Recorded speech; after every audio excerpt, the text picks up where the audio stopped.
Today, our guest host, Professor Bender, will present episode 24, entitled Xie Lingyun's Mountains and Waters. Let us welcome Professor Bender. Last episode, I suggested that Tao Qian's poetry of fields and gardens was groundbreaking in the concreteness of its landscapes and in the seriousness with which it considered the relationship between humans and the natural world. Yet Tao's poetry is not always thought of as true landscape poetry, since it focuses primarily on the nearby rural margin between human society and the wilderness, rather than the more completely natural spaces far beyond the outskirts of human civilization. Tao had to write of this rural margin because that was where his limited material means allowed him to make a life for himself. His younger contemporary, Xie Lingyun, however, had a considerably wider experience of South China's dramatic landscapes, and the poetry he wrote amidst those landscapes is often considered the paradigm example of what later came to be called shanshui, the poetry of mountains and waters. Xie began to write extensively about landscape in 422, when the founding emperor of the Liu-Song dynasty, fresh off his overthrow of the Jin house, exiled him to administer the far-off seaside province of Yongjia. Thus banished from the capital and from capital society, Xie wrote poetry along the rugged but scenic route that proclaimed his fall a fortunate one, an opportunity to commune with wonders and with metaphysical truths that were closer to the surface the further one got from the false gaudiness of the court. The following poem, for instance, is one of Xie's earliest landscape verses. Like many of his poems, it ends with a compressed and somewhat cryptic evocation of the lofty and mysterious truths Xie has discerned from his engagement with the landscape, truths that must by necessity remain somewhat difficult for us as readers to appreciate if we have not made the same journey.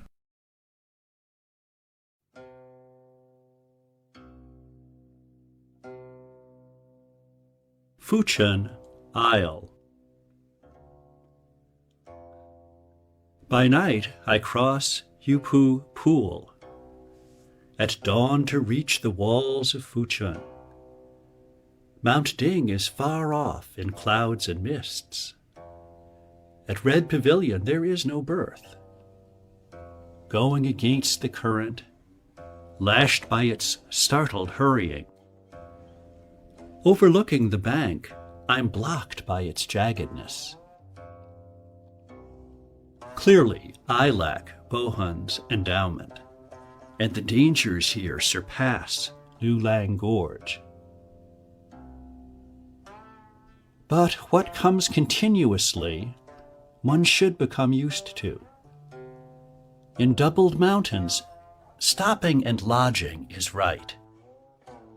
All my life, I've had an affinity for plans of reclusion. But floundering and stumbling, I've been trapped by my feeble weakness. For a long time, I sought position and emolument. Now I begin to fulfill my pledge to travel far.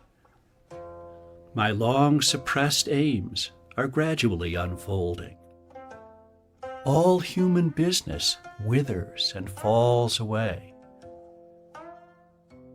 Since what I hold within is bright and expansive, beyond things, I am merely doing inchworm and dragon.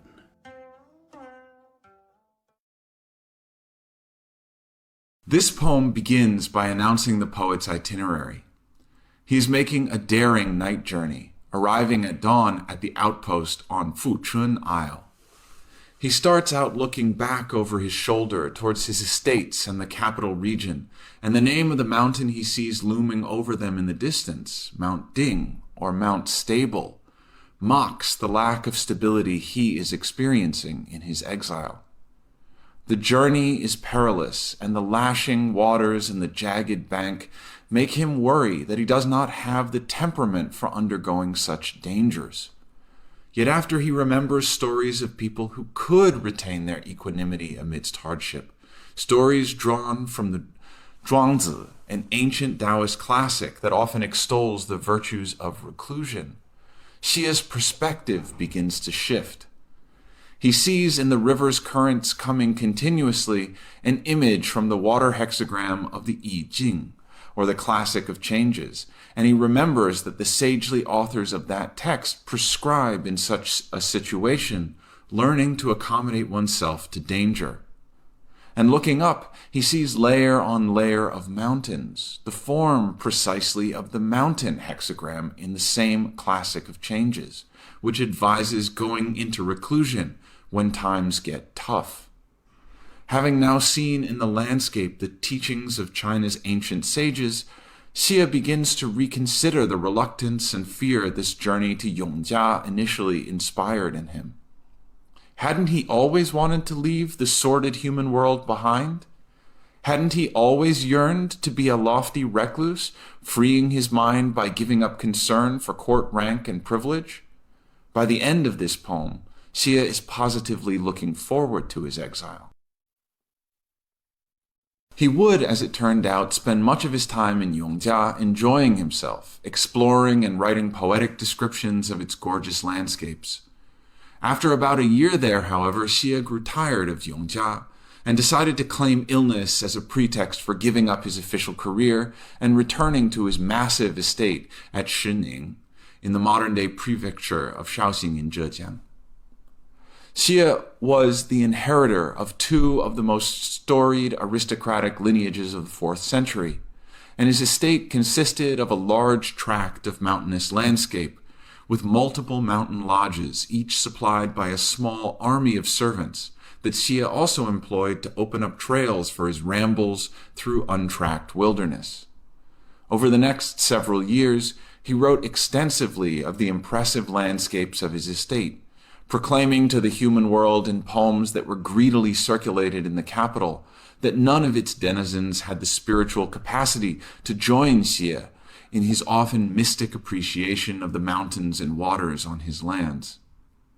As we saw in Fuchun Isle, Xie's poetry is often characterized by precise symmetries of mountain and water, suggesting that the landscape he sees is in some sense cosmically complete, containing balanced opposites of stability and fluidity, opacity and clarity, rising up and sinking down, and suggesting, moreover, that he, Xie Lingyun, possessed both of the virtues mentioned by Confucius when he remarked that the wise take joy in waters while the virtuous take joy in mountains.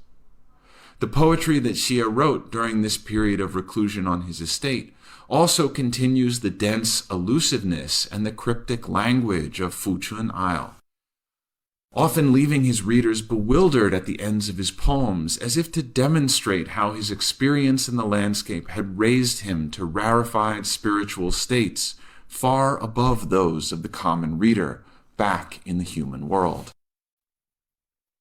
Much of Xie's verse from the roughly 7 years he spent on his estate at Shining after returning from Yongjia remains among the most famous and most beautiful landscape verse in the Chinese language.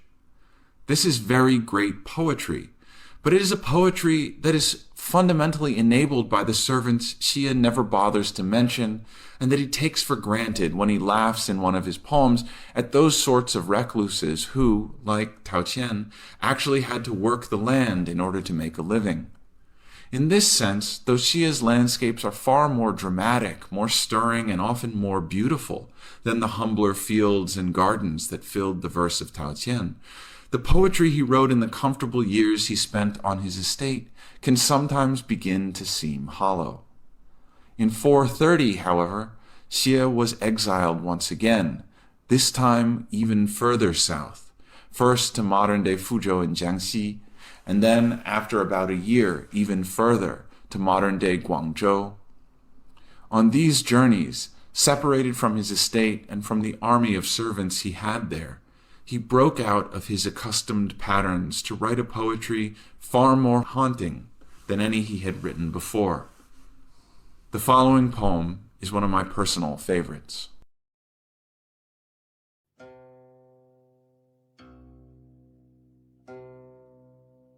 Entering Huadza Ridge, the third valley of Hemp Stream. It's true, the southern provinces have fiery virtue.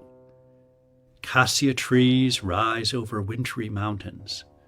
Copper Hill shines in emerald torrents. A red spring pours over stone steps. This place lured an immortal to visit, and its perched worthies flown from the world.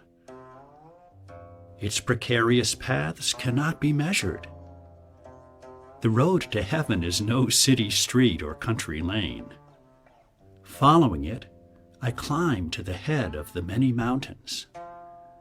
Far in the distance I rise into clouds and mist. But the feathered people have cut off their traces. Cinnabar Mound is just an empty fish trap. Their diagrams and documents have all been destroyed, and who has heard of them carving stone steles? Nothing can be made out after 100 generations, so how could we know what happened 1,000 years ago? For a while, then, I'll carry out my intention of going off alone, in moonlight, playing with the slow-flowing water. Its permanence supplies the needs of this brief moment. Has in fact it always been this way?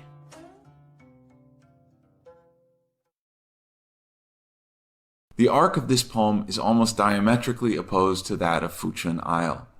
In Fuchun Isle, Xie had begun the journey with fear and reluctance, but his encounter with the landscape intimated to him that he was on the right path. In this poem, by contrast, he begins his climb of Huadza Ridge with great anticipation, remembering that the immortal Huadza had supposedly ascended to heaven from its peak.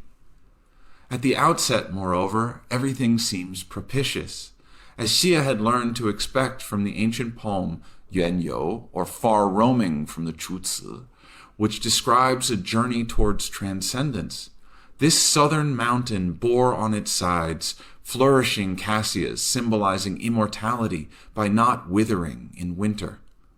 The streams that flow from its summit, moreover, appear to be filled with jewels, and its springs flow red, possibly with cinnabar, the key ingredient of the elixir of immortality.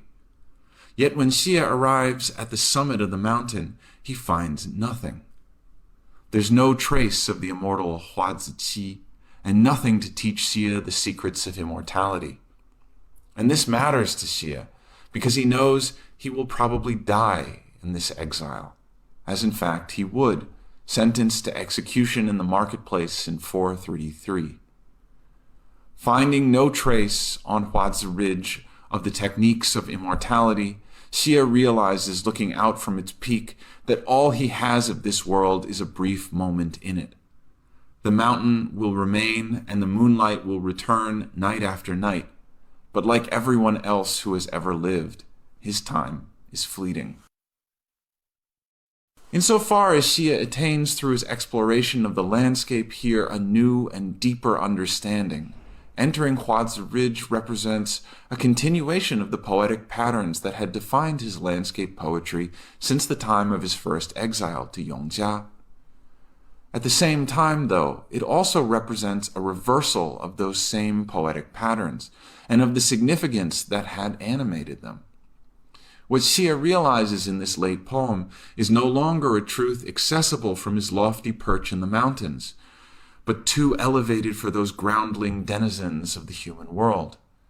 Instead, it is a truth he shares with the human world from which he has been exiled. The mountains and rivers beyond the capital region are beautiful, no doubt, and they can supply the needs of the moment. But they keep their secrets hidden, even from the greatest poets who pass through. Let us thank Professor Bender for such a stimulating talk. I hope you enjoyed the talk. Let's relax and listen to a reading of the poems in Mandarin. 谢灵运，富春主诗。萧寂于浦潭，但及富春郭。定山免云雾，赤庭无烟波。溯流触荆棘，灵旗阻参错。亮伐薄昏分，险过吕梁壑。渐至一变席，尖山贵指托。平生携幽期，轮至困微弱。九路甘露请，十国远游诺。夙兴见身血，万事俱零落。怀抱既招旷，外物图龙祸。入华子冈是麻园第3古诗，谢灵运。南州石岩德，桂树临寒山。铜铃应碧剑，石凳谢红泉。既往引轮客，一期肥顿闲。险境无测度，天路非数千。遂登群峰首，渺若生云烟。与人绝仿佛，丹丘图空泉。途蝶复磨灭，碑板谁闻传？莫辨百代后，安知千载前？且身独往矣，乘月弄禅园。横冲俄请用，岂为古今然。